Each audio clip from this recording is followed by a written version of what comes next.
somehow I have 1, 2, 3, 4, 5 white trucks here. 3 of them are dualies, and 2 of them are almost identical Ford SuperDuty cabin chassis trucks, both built in the same month of the same year. The only difference is that this one is a 7.3 Power Stroke, and that one is a gasser.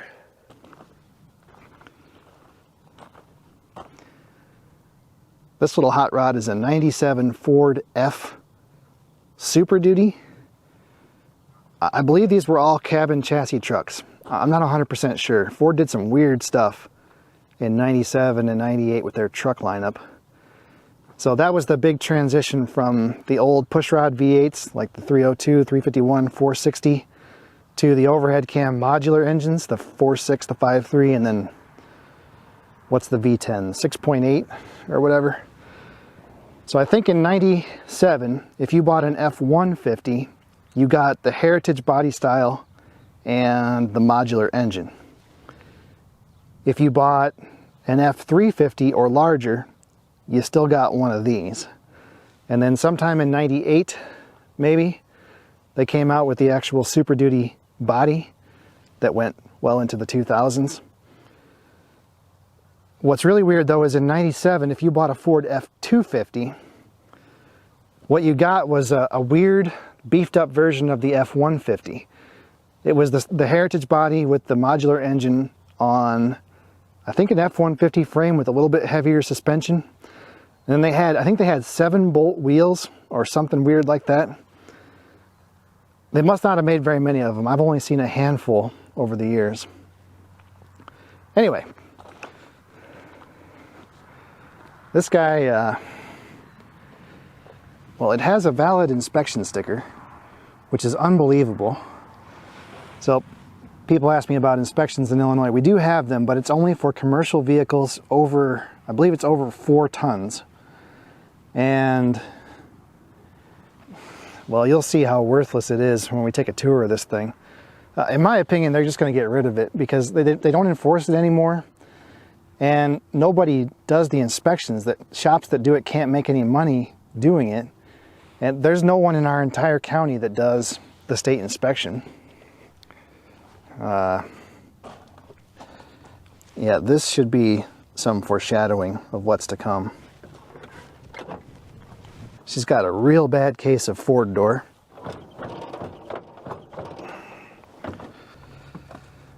So she's working pretty hard on a rocker delete.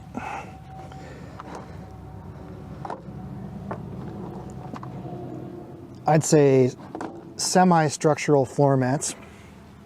The seat's real good. I mean, you might as well just sit on the floor. How do you turn the lights on? Well, you just got to be a man. Okay. I think it's got 280,000 miles on it. I don't know what engine this has. Manual transmission.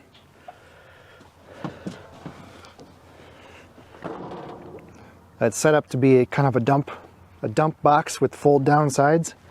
Pretty popular with landscapers. Looks like the rear fuel tank's been disabled. It probably leaks. That's pretty common on these trucks. Well, the frame's pretty solid. Can't say that much about the exhaust. I think that's an original muffler. Definitely not an original hanger. That cab corner is pretty much gone. 7.5 liter. That must be a 460.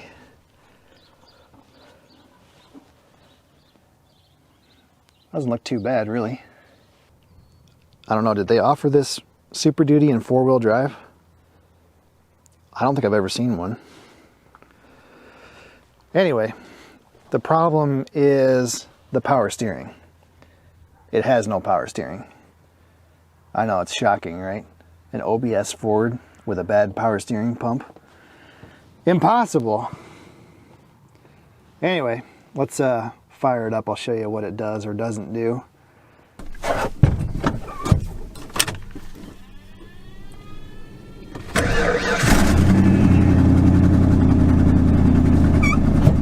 slight exhaust leak.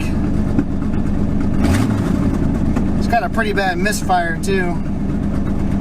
But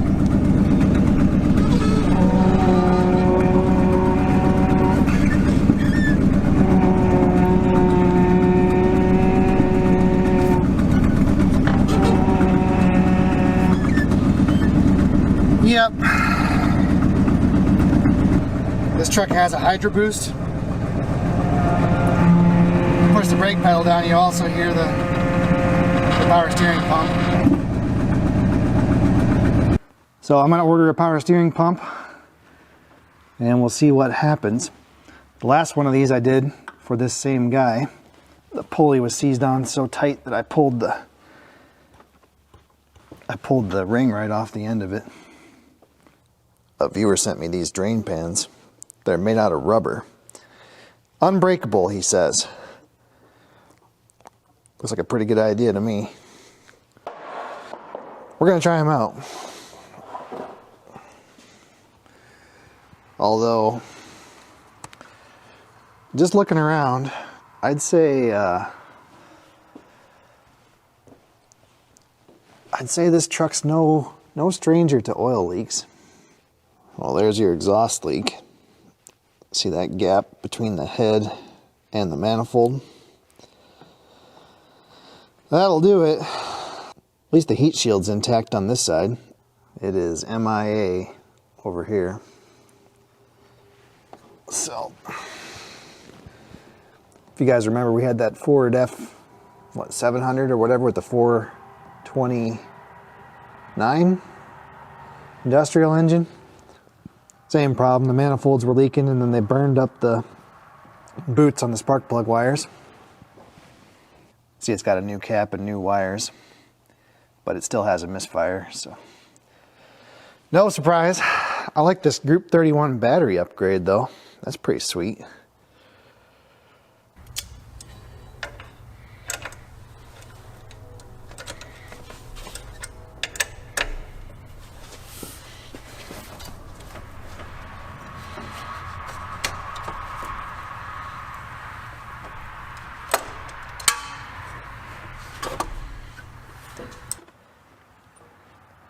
Doesn't sound too great. The pulley is pressed on. Takes a special tool to pull it off. This is the one I have. It's sold by Napa, not a sponsor. I think it's made by Lyle. It's just rebranded.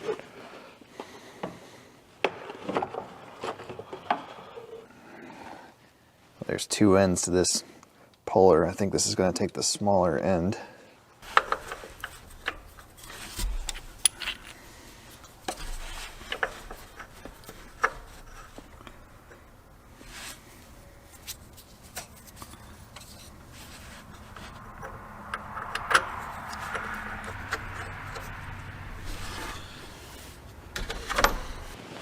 And we need the forcing screw with this little swiveling insert.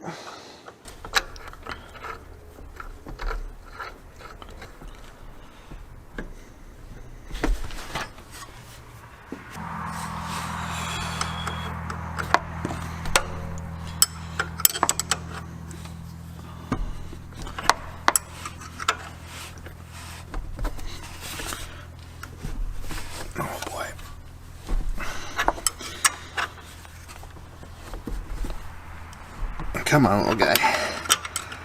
Come off there. Like I said, the last one of these I did was on a Dodge. It pulled the nose right off the pulley. This one's not looking so good. Oh. There, maybe.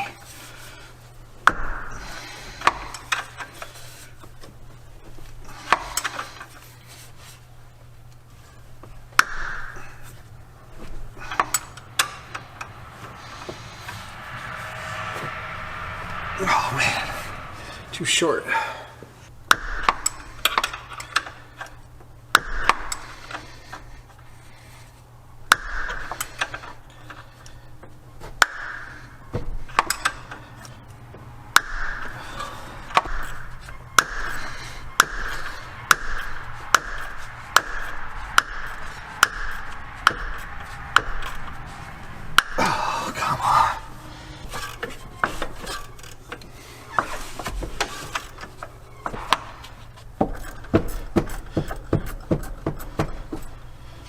There.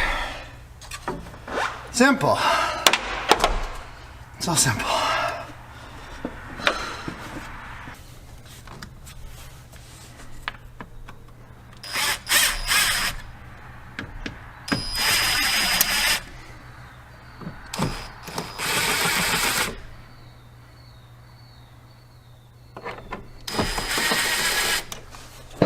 Oh, would it be easier just to pull the airbox lid off? Yeah, probably. Of course, it's not even screwed down.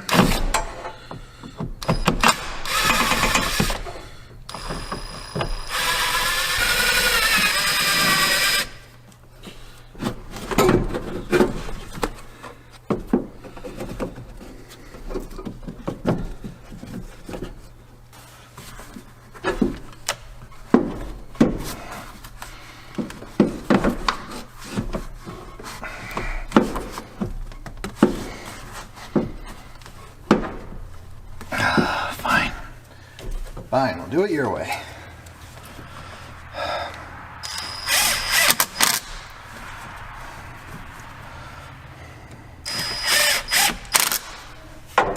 Stupid Ford.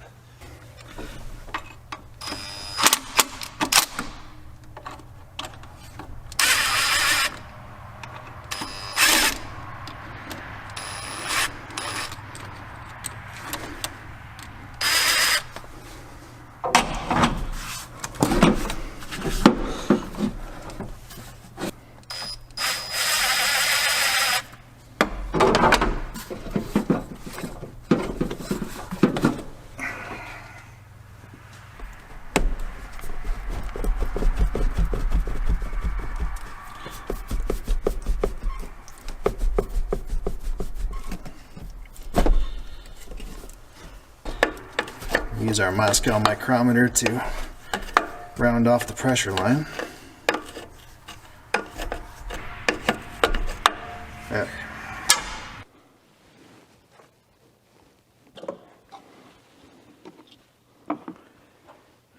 We're going to suck the fluid out of the reservoir as much as possible with the fluid extractor.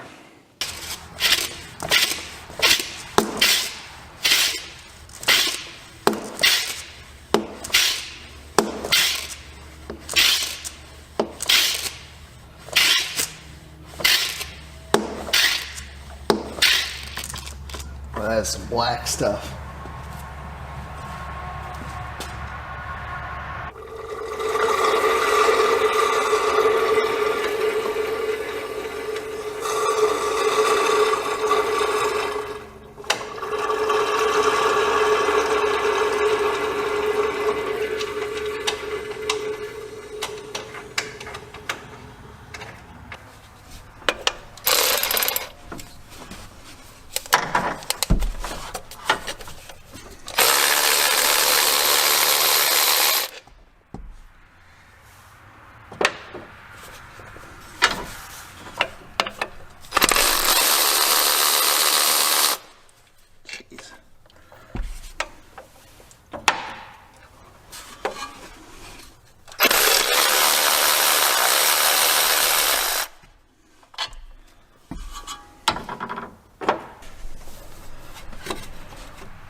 Well, installing the pulley requires an adapter that threads into the end of the pump shaft.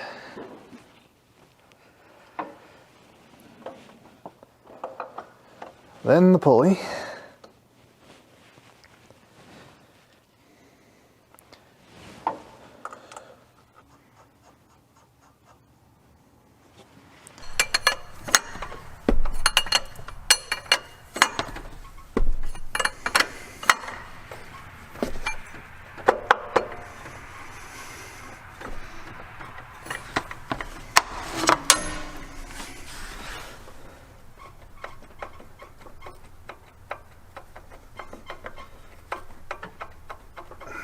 I don't know about that.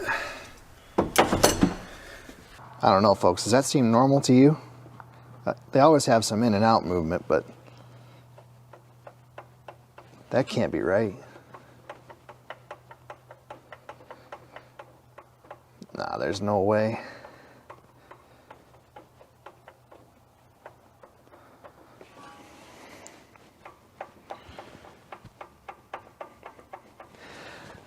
I don't like it. I don't like it at all.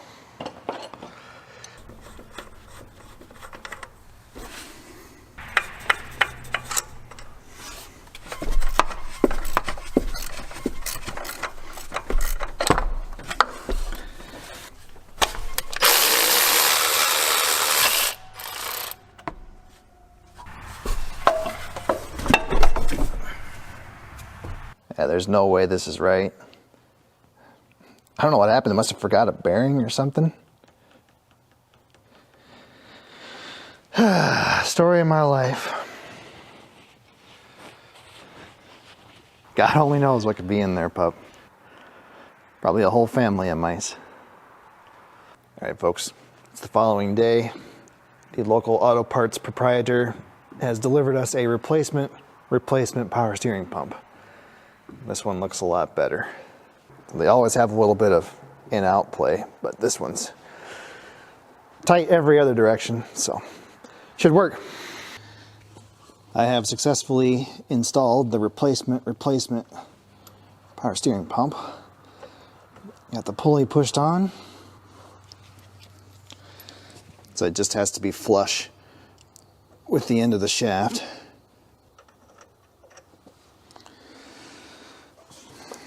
Okay.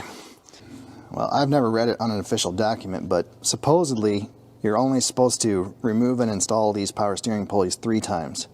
And then I guess the interference fit isn't tight enough and you're supposed to replace them. I don't know how true that is. I doubt very highly that this is the original power steering pump that we just replaced. So that's got to be at least the 3rd time it's been off and on. And it's still incredibly tight, so I'm not worried about that at all.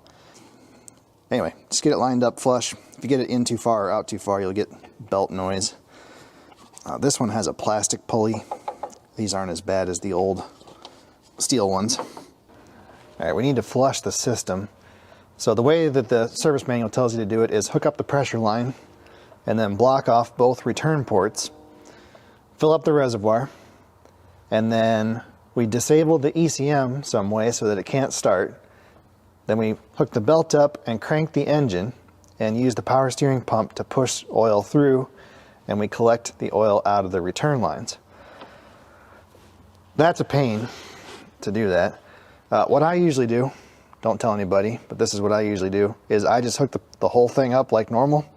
I start it up, I run it for a few seconds, turn the steering wheel, bleed the air out, and then I take the fluid extractor, I suck that fluid back out of the reservoir, I fill it back up with clean fluid, and I move on with life. But this one looked pretty nasty, so we're going to try something. In the end of this power steering pump shaft, there's a hex. And I've got a 3/8 socket here, hex socket, on my cordless ratchet. Got a couple of hoses attached to the return hoses. Stick those into a container. And let's just see what happens here.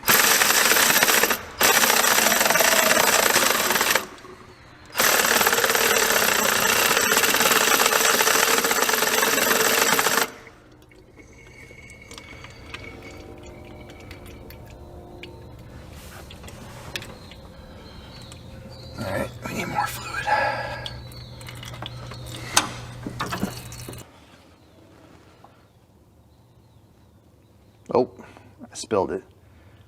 First time this thing's ever had oil spilled on it. I think the book says you're supposed to flush 2 liters through it, something like that.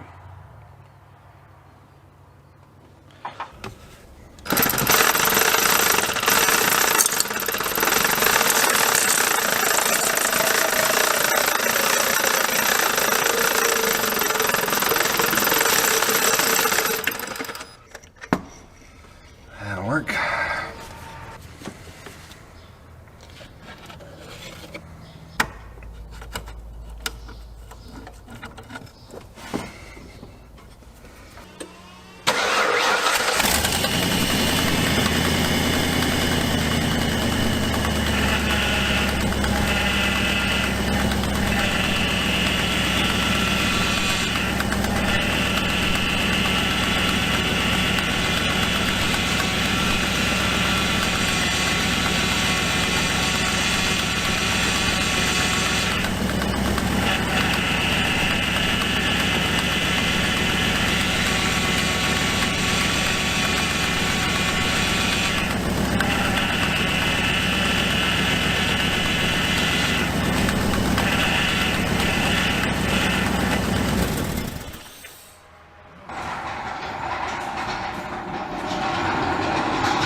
Son of a biscuit. Alright folks, things got real stupid real fast. I think when we left off, I was trying to bleed the power steering, and that wasn't working very well, and we still basically had no power steering, and we had lots of noise. Yeah, I was kind of panicking there for a minute. I thought maybe we did something wrong or made the wrong call, but it was just being stubborn. Lots of air in there, and I ended up having to overfill the reservoir and then just crank the wheels back and forth, I don't know, a couple dozen times, and it finally came around. It's still pretty noisy, but it's a Ford and it's a Reman power steering pump, so I don't think we're gonna get too worried about that. Gotta blow out this air filter. These guys are what my brother would call under-maintainers. I don't know, this is all wrong. This thing doesn't fit right. It's all torn up on the backside. Needs a new one. I bet it's not going to get it.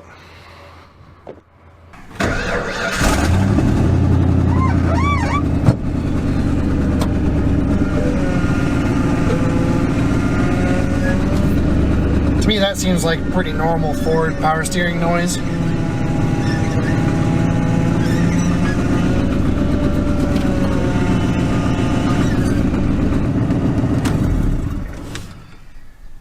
Well, obviously, it ain't this old girl's first rodeo. I think what we'll do is we'll send it home, and if he's not happy with it, thinks it's too noisy, we'll install a replacement pump, and maybe that'll fix it. Who knows? Okay, I guess that's it. Kind of a stupid job, really, but a lot of times that's what you get. So thanks for watching, and I'll see you next time. Yeah, we'll give him the tail light warranty.